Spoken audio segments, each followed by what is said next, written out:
ఈరోజు మా కేదార్కి ఇష్టమైన అటుకుల మిక్చర్ చేస్తున్నాడు.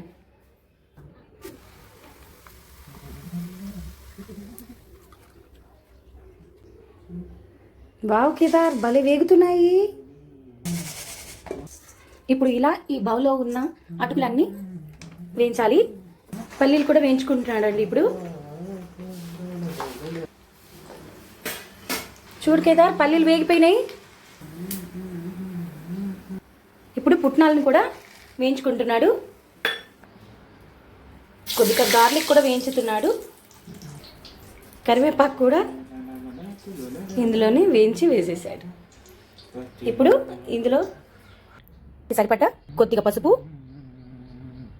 1 స్పూన్ కారం, ఉప్పు వేసి ఈ మొత్తాన్ని నీట్గా కలుపుకోవాలి. కేదార్, తిని చూసి టేస్ట్ ఎలా ఉందో చెప్పు.